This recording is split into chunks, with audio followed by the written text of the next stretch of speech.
Good evening, I'm Dennis Ward. Welcome to APTN National News. We begin in a small town called Barrow, Alaska, where community members were distressed after seeing how local police transported the body of a deceased 17-year-old to hospital. Here's Tyler Shingoose with more, and a warning that the video in this story is disturbing. In a video that has gone viral on social media, a vehicle can be seen pulling a sled through a street and coming to a stop at an intersection. The sled contains the young man's body. The town's mayor investigated the incident and later issued an apology to the young man's family, who only learned of the death when the video appeared on social media. The supervising police officer who decided to transport the body by sled was fired. A public service announcement issued by the mayor's office says the incident is still being investigated. Saskatchewan now, where the man involved in a firearm incident on Zagami, Anishinaabeg First Nation in southeast Saskatchewan on Tuesday, has a violent gang history, according to documents APTN News has obtained from the Parole Board of Canada. Meanwhile, the RCMP say they are still trying to determine if the incident in Zagami is connected to the murder of 4 people earlier this week in a home on the Carry the Kettle Nakota Nation. Here's an update from our Crease and Ashkate. Early Wednesday morning, the Regina Police Service arrested 29-year-old Keegan Panapakisik and 2 others in a North Regina neighborhood. Panapakisik was charged with pointing a firearm and possession of a firearm for that incident in Zagame. According to parole documents in March of 2016, Panapakisik was involved in assaulting a man for a drug debt.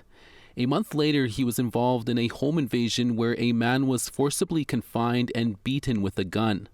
The parole board says it considered GLADU factors for Panapakisik, including his upbringing in a, quote, fragmented family, unquote, where he was exposed to poverty and violence. The parole board considered Panapakisik had a significant chance to reoffend. Panapakisik is in custody. He is considered a person of interest in the killing of 4 people in what RCMP are calling a targeted attack that happened Monday night at Carry the Kettle. RCMP Major Crimes continues their investigation. And you can read much more about Panapakisik's history by going to our website, aptnnews.ca. The family of Megan Gallagher has waited over 4 years for justice in her death. Yesterday, 2 more of the 9 people accused of various charges in connection with her death were sentenced to jail terms. APTN's Rachel May has more. The people that have perpetrated this, I think they're laughing at the justice system. In 2020, Megan Gallagher went missing from Saskatoon. Her remains were found in 2022 along the South Saskatchewan River near the town of St. Louis.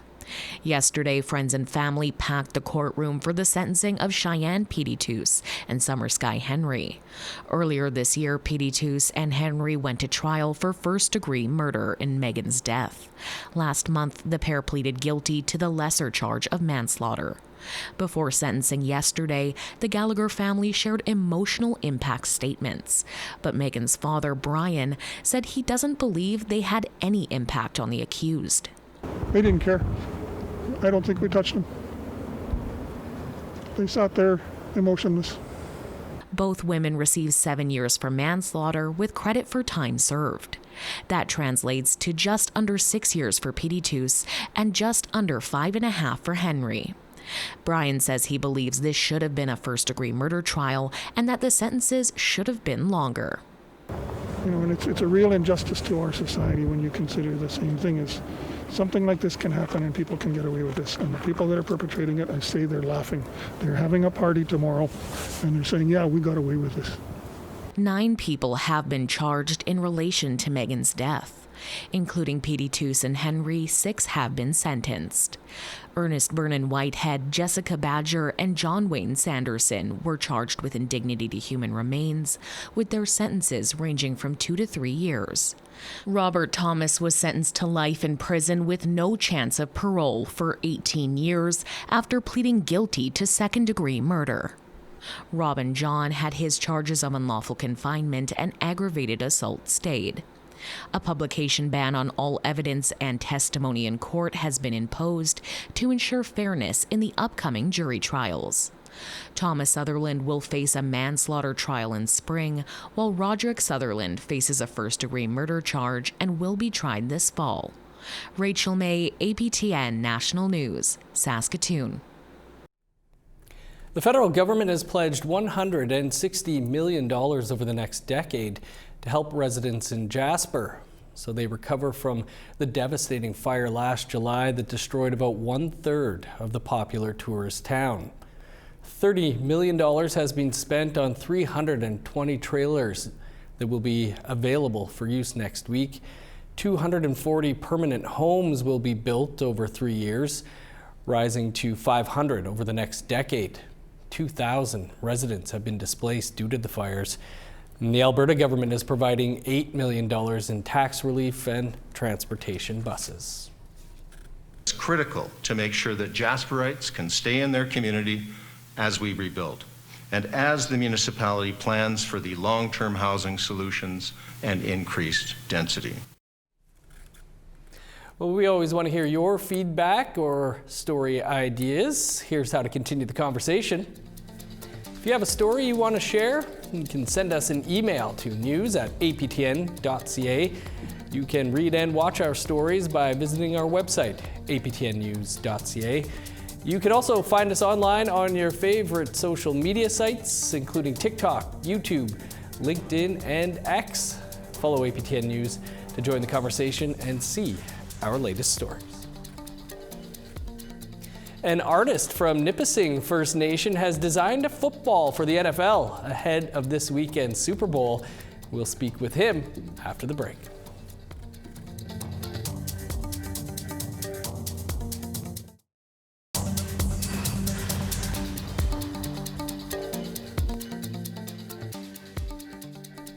Welcome back. It's a big week for football fans, and the Super Bowl will be taking place this Sunday. In the lead up to the event, the National Football League has unveiled a football designed by an artist from Nipissing First Nation. Quinton Commanda, known as Q-Rock, was commissioned by NFL Canada to design an official ball last fall. For more, Q-Rock joins us now. Quinton, thanks so much for being with us, and congrats on the opportunity and on the outcome of the design. Can you tell us how you came to be involved with NFL Canada and this project? Chamigwech, thank you so much. The NFL just contacted me. I'm a professional designer. I do murals all over the city of Toronto and illustrations and design. And they contacted me in the beginning, right before the season was about to begin. And they asked me if I'd be interested in creating a design for 2 panels of one of their footballs. And it's been just an amazing journey since then. No kidding. Can you tell us a bit about your design? Yeah, absolutely. So the design is heavily influenced from my Anishinaabe background. There are layers and layers of teachings actually in the design. There are 2 overall themes, though, that kind of are layered. One of them is the duality teachings. So it goes into the physical world and then also highlights the spiritual world. And the overall main theme that brings everything together is I chose to include the odemin, also known as the heartberry or the strawberry. And the way I did it in the design is I actually incorporated it into the football players' hands. So instead of them holding footballs, they're holding heartberries or strawberries.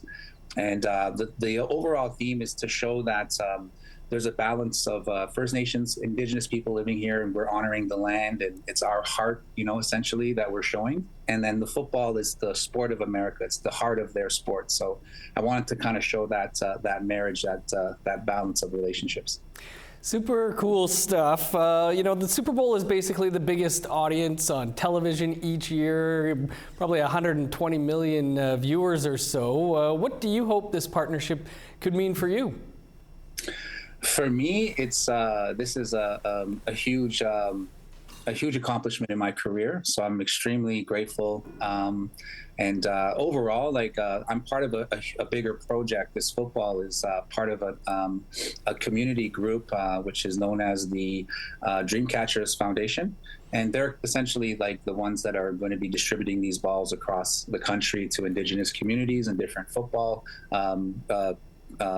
different football organizations. So I'm just like a designer who was commissioned to do the project. So I'm very happy to contribute, and just looking forward to whatever is next in my career. Yeah, I was going to ask you, I understand there was about 50 balls with your design produced, where they were headed to. The design's also part of another bigger partnership between NFL Canada and Football Canada, aimed at increasing access to the sport in Indigenous communities. Do you think it can help achieve that? Oh, absolutely. Absolutely, 100%. I think a lot of young people like myself, who I grew up on my reserve, in Nipissing First Nations, I dreamed about being a professional athlete growing up, and seeing the league actually take initiatives to contribute to our communities. I think it's going to create a lot of inspiration and hopefully getting some young people to dream really big. Awesome stuff. Quentin, who do you have, Philadelphia or Kansas?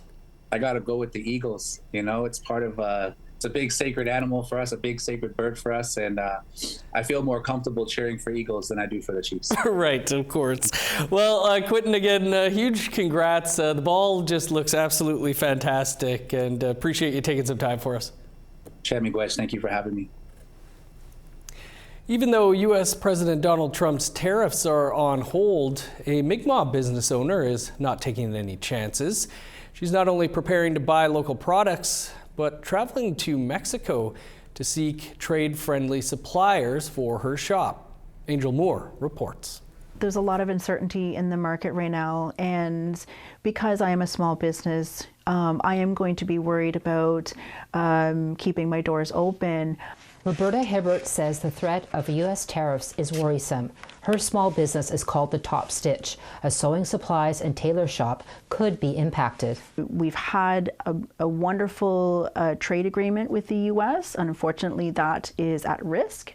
So instead of just sitting back and waiting for the tariffs to arrive, we're going to start planning ahead. To keep costs down, Hibbert is changing how she does business, including buying local and sourcing materials from trade-friendly countries such as Mexico.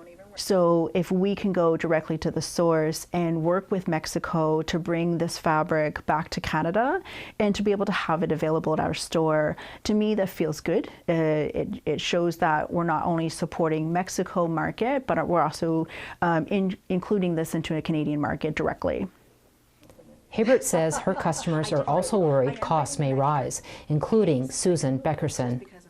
It's really upsetting a lot of people too, because sometimes people have a little bit of money to go thrifting and whatever.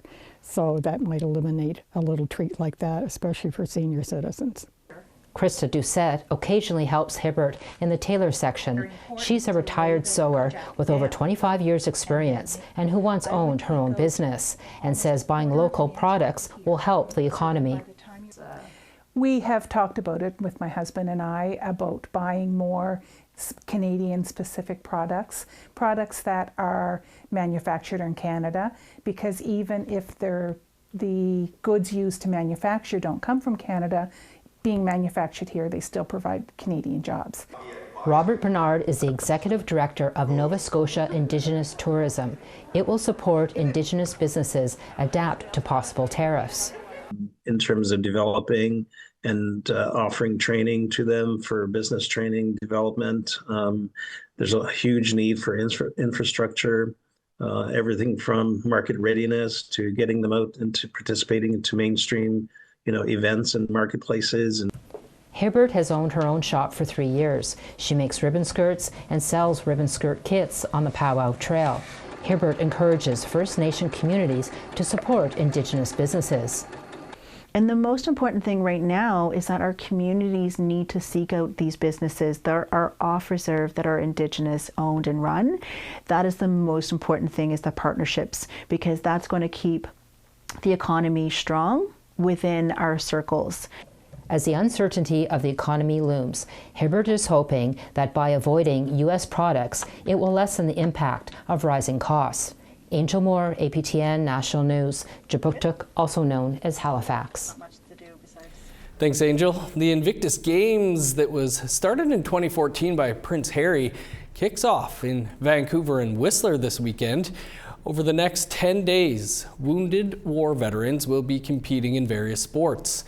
APTN's Tina House joins us from a stop on an expedition where the official flag was raised. Thank you. We're here on the traditional territory of the Tsleil-Waututh Nation here in North Vancouver. Joining me today is the Councillor of the Nation, Charlene Alec. Charlene, what's happening here today? Oh, it's such an exciting day.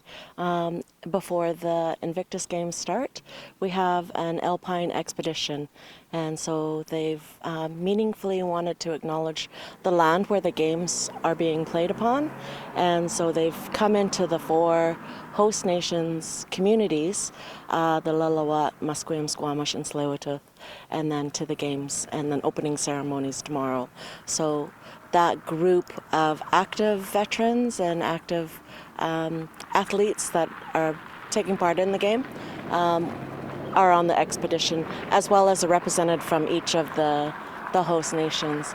So stopping here with the flag and just a celebratory blessing of sending them off in a good way to start the games. That's amazing. Now the opening ceremonies are tomorrow here in Vancouver at BC Place.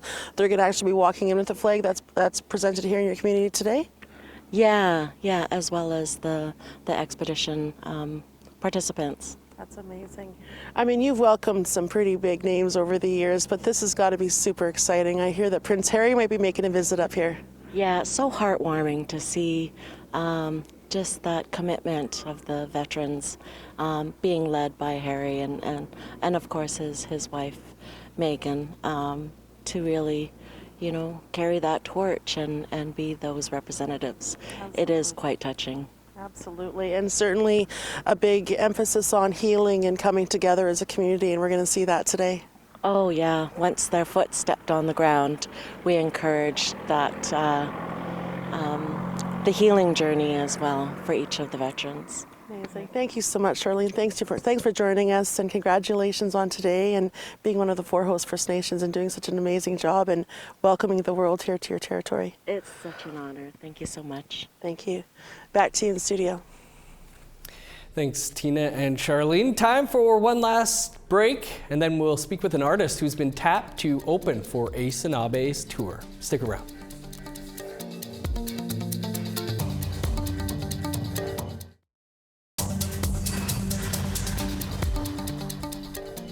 Welcome back. Time now for our photo of the day. And lately, every day has been Turkey Day at Sandra Seidel's home, as this big bird has taken up residency. Thanks for sharing and thinking of us. We love to hear from our viewers, so send us a picture to share@aptn.ca, and you might just be our next photo of the day. Now let's take a look at tomorrow's weather forecast. Starting on the East Coast, 5 below in Fredericton and Charlottetown. -14 with snow in Kuujjuaq, 9 below and cloudy for Happy Valley, Goose Bay. -5 in Montreal, 9 below in Val d'Or. -5 with snow in Sault Ste. Marie and North Bay. -9 in Thunder Bay, cloudy and -14 in Sioux Lookout. 16 below with snow in Thompson, God's Lake and Norway House. -16 with cloud in Winnipeg, 18 below in Dauphin. -21 in Regina, -19 in Saskatoon. -21 in Uranium City, 20 below in Stony Rapids. In northern Alberta, -18 with snow and high level, -19 in Fort Chipewyan. -12 and flurries in Edmonton, 8 below and cloudy in Lethbridge. +3 in Vancouver, Campbell River, and Victoria. -14 in Prince George, 8 below in Smithers. -34 in Old Crow, 12 below in Whitehorse. -25 with snow in Yellowknife, 30 below in Norman Wells. -20 in Sax Harbor, 30 below in Colville Lake. -20 in Cambridge Bay, 27 below in Baker Lake. -20 in Resolute, 31 below in Joe Haven.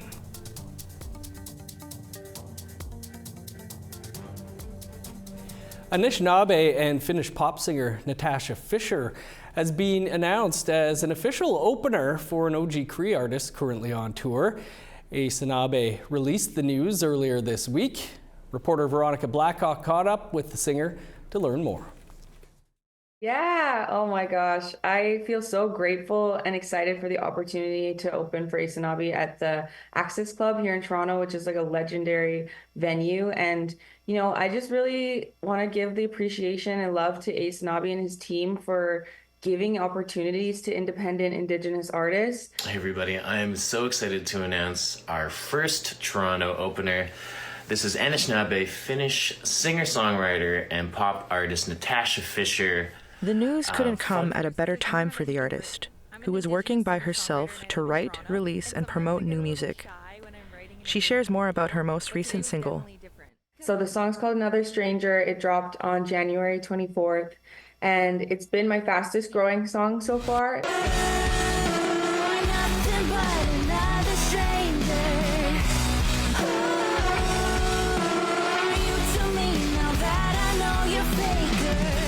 The emerging artist from Long Lake 58 First Nation, Ontario, grew up in Thunder Bay. Now based in Toronto, the Anishinaabe pop singer is keeping busy. Being an independent artist, it gives you the independence, like it says in the title, to do whatever you want, release whenever you want, which can come with its own set of challenges because you are doing the load of the work. And with that independence, Fisher chooses to give back to Indigenous communities, working alongside relative and fellow musician Classic Roots to deliver music workshops to Indigenous communities and more. So I'm doing a songwriting workshop with the University of Toronto, and that came about because they saw some of the work that I had been doing on northern communities, teaching songwriting workshops to Indigenous youth on remote communities in Northern Ontario. Catch Natasha Fisher open for Anishinaabe on March 21st at the Access Club in Toronto. Tickets are available now on Anishinaabe's website. And we have another collaboration between APTN and Sportsnet to tell you about that brings you Hockey Night in Canada in Cree.